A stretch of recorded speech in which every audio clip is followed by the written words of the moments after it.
properties. You can use other things. We try to use heavier things so that we don't get reactions in the gas window to the gas cell. But I'd say as much as anything we use molybdenum because we understand it so well. I was thinking, can you substitute, why don't you use a kind of mylar foil or something? We could use mylar, Haylar, nickel, there are all kinds of things that you could use. Good question in the back? Can I please ask what property is it of lithium carbonate that you use on the inside of the paraffin? Because I was just wondering what you like with lithium carbonate.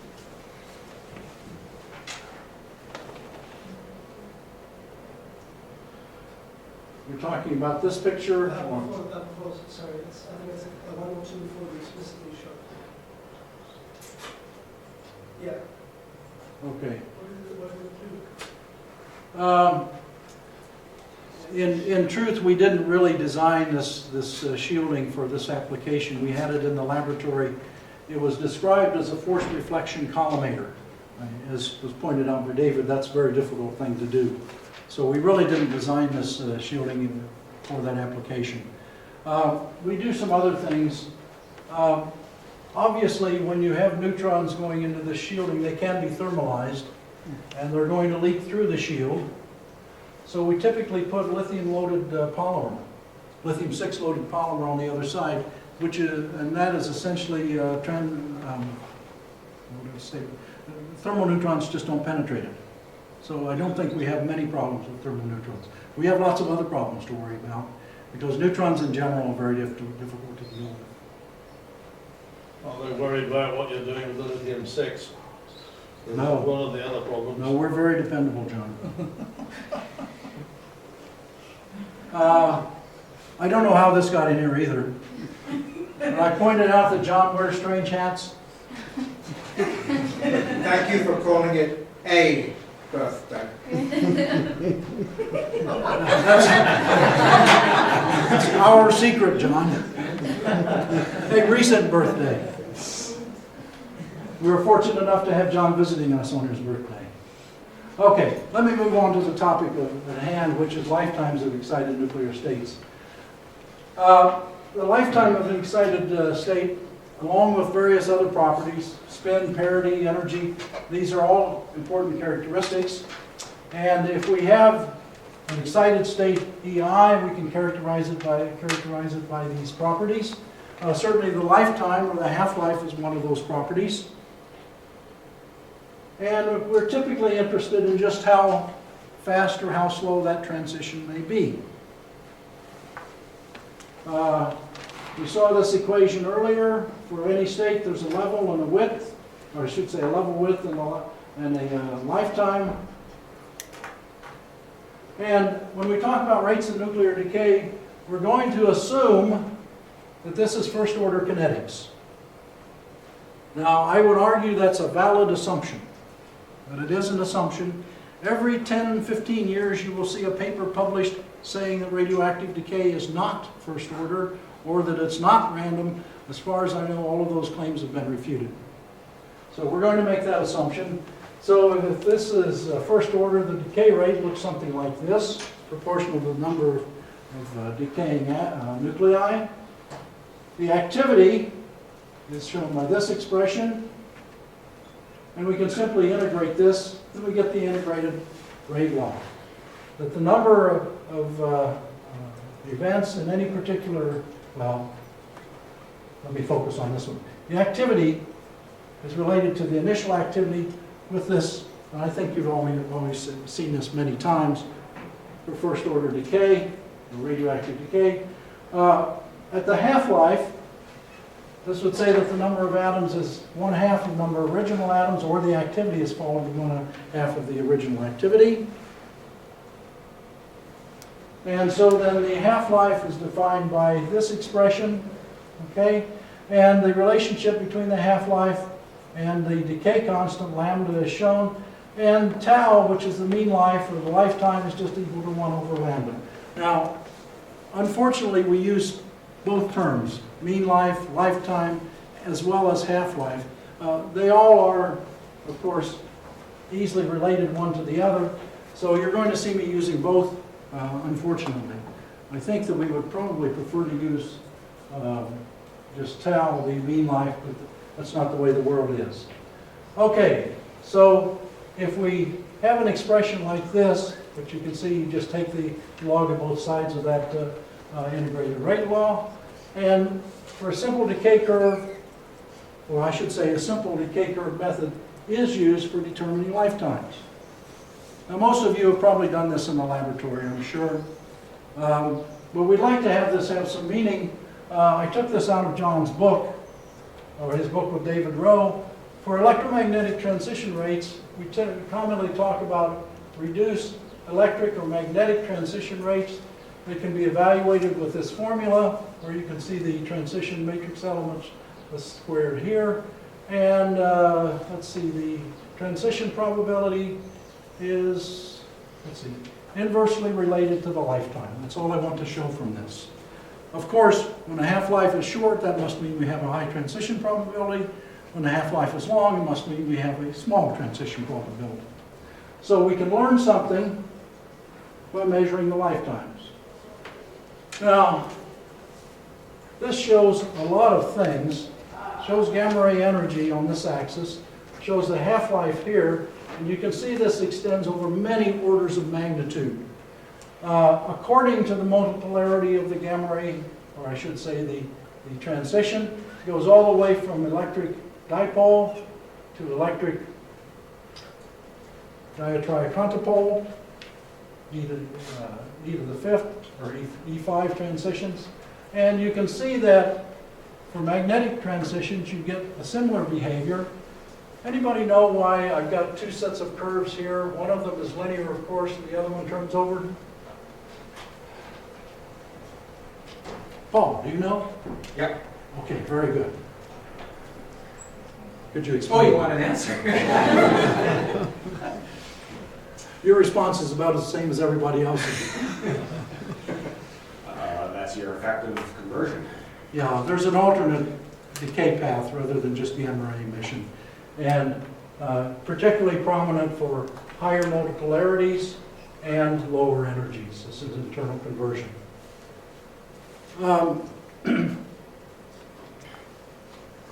So the half-lives decrease with energy of the transition, and they increase with multipolarity.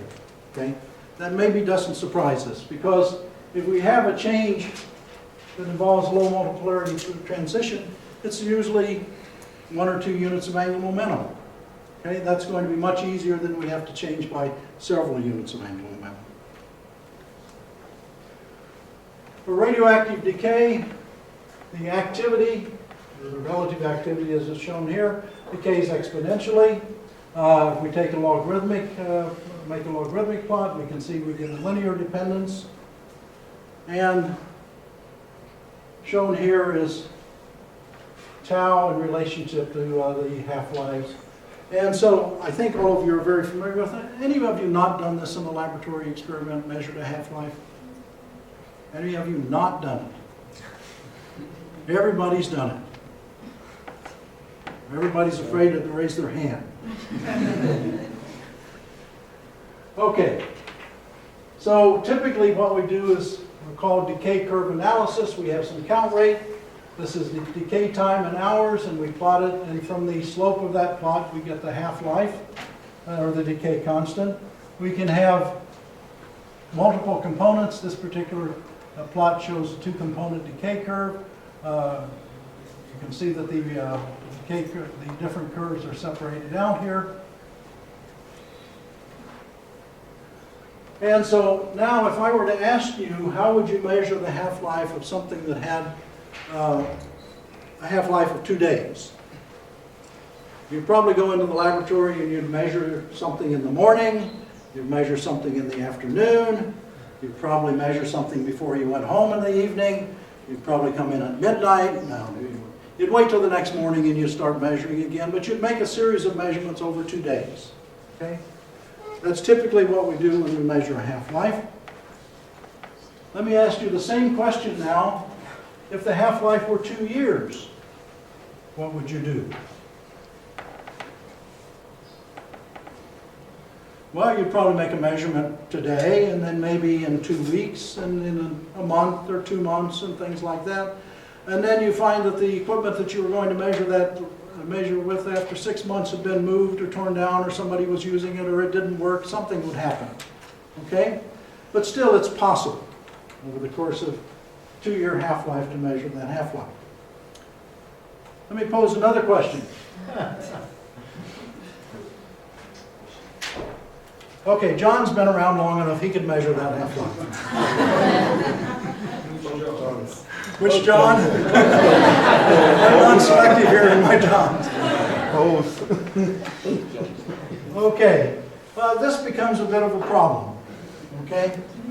Let me put those 3 possibilities on the same plot. If you measured, and that put the scale down here as years, if we had a 2-day half-life, you'd have to measure it fairly quickly in this 2-year period. 2 years, no, that's not so bad, but 2,000 years is a challenge. Okay? Are there lifetimes of nuclear states or lifetimes of things that decay that are greater than 2,000 years? Of course there are. We have natural radioactivity. So we're going to have to develop a different method. And what we use is called the specific activity method. Now, specific activity is defined as the disintegrations per unit time per gram of radioactive material, or the activity per gram. You could use other units, but that's typically what is used. And if we go to our expression for activity, A is equal to the decay constant times N. N is just this quantity here. This is Avogadro's number. This is the quantity in grams. This is the molar mass. And this is the isotopic abundance as a fraction. So I could rearrange that equation, or I could make this substitution. And I can solve it for A over G. A over G is just my specific activity. And so I now have an expression for our specific activity. It involves the half-life, the isotopic abundance, the molar mass. The half-life I can solve for, and you can see it's very simply given by these quantities, all of which I know except the specific activity. And so if I solve then for the half-life, I get an expression that looks like this.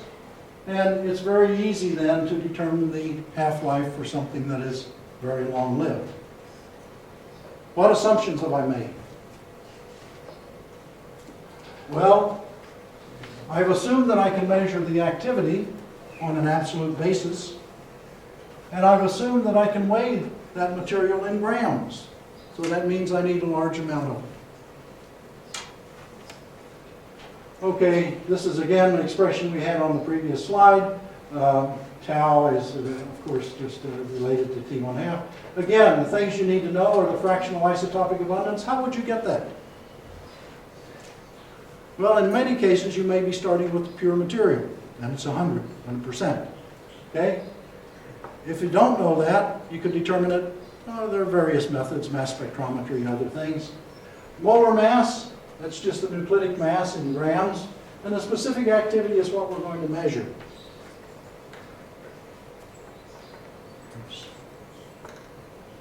So obviously, the specific activity is going to be greater the shorter the half-life. And we have to consider this along with the mass required for measurement. So this does set some limits on the applicability of the method. Okay, any questions so far? We've talked about half-life measurements on the order of a day, half-life measurements on the order of years, half-life measurements of greater than that. Well, are there any particular instances that you would like to know the half-life of something that's very long? Say proton. A proton. What's the half-life of a proton? It's about 10 to 15 years, I think. No, it's No, more more than 10 to the 33. It's about 10 to the 32 or 33 years. I don't think we've yet seen a proton decay, so we're still waiting for that. But how would you do that kind of measurement? Obviously, they don't decay very often, so you would start with a huge mass of protons. So you would take large tanks of water, for example, and you would develop some way to very sensitively detect proton decay. Anything else? You need very pure samples. You need very pure samples. Okay? This is because backgrounds are important in all measurements. Anything else? Well, there's a lot of excitement in the world today about the possibility of observing neutrinoless double beta decay. And to try to explain what this is like, germanium-76 is one of these nuclei that they're looking for the decay of. You can see that, well, first of all, these are the mass parameters for mass 76. You have one for odd-odd nuclei and one for even-even. And the decays go from the odd-odd to the even-even to the odd-odd and so forth. And eventually you get down to 1, 2, or 3 nuclei that are stable. Okay? In the case of germanium-76, it cannot decay to arsenic-76 because it's just energetically not possible. It could decay to selenium-76, but this would involve the emission of 2 beta particles, not 1. So how can this process occur? Well, we do know one thing, energy conservation works, so that can't happen. So we ask the question, can this process occur? It sounds like it's a very difficult process, and indeed it is. This shows in a little bit more detail what we're looking for. Germanium-76 decaying to selenium-76. Here's the odd-odd intermediate nucleus. And the Q value for this process is known very well. It's measured as 2039 keV. And there are 2 ways that this could occur. One of them is called the 2-neutrino process, where you would have selenium-76 form with the emission of 2 beta particles, 2 antineutrinos. The other process, which is speculated and not yet observed, would be the emission of 2 beta particles and no antineutrinos. There's a problem with that process. One of them, it violates lepton number conservation, which is one of the things we don't know, we don't see violated in any other processes. Now, there are people who believe that this process should occur. You talk to people who are experts in the standard model, they think that it should occur. Others argue that it shouldn't occur.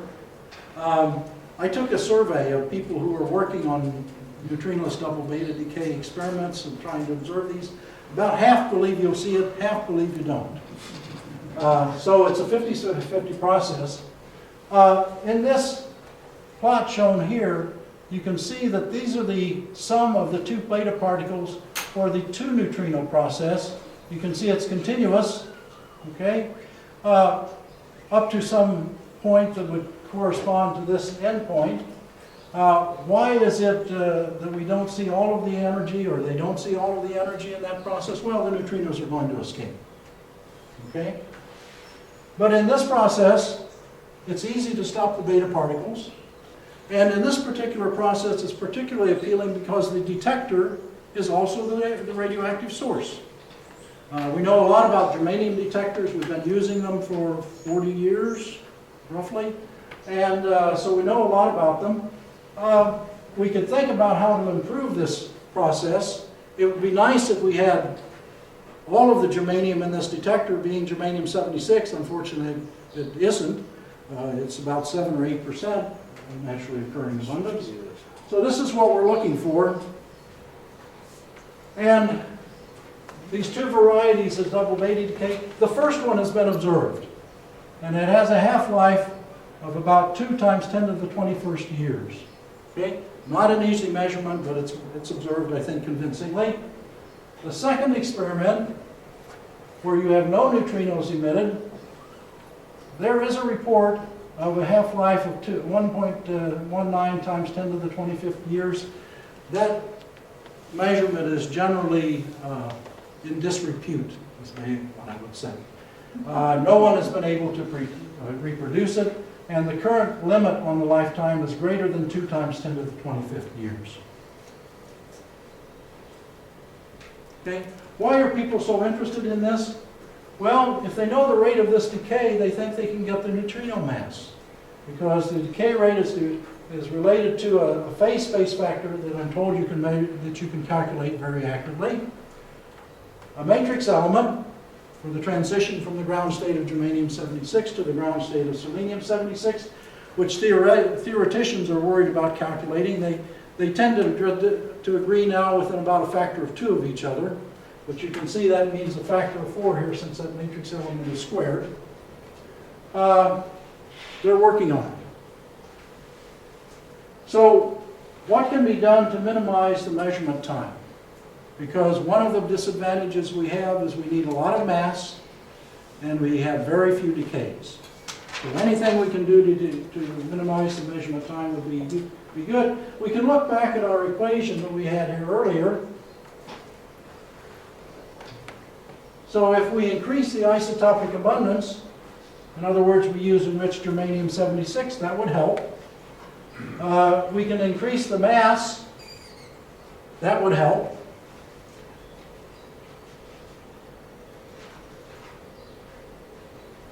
So for neutrinoless double beta decay, increasing the isotopic abundance means we need enriched germanium-76. That costs money. If we increase the mass of the detector, that costs money. So one of the things we would do that would help the measurement, as Alejandro said, is reduce the backgrounds. Or at least evaluate the backgrounds. Now there are 2 measurements. One of them is in progress now. One of them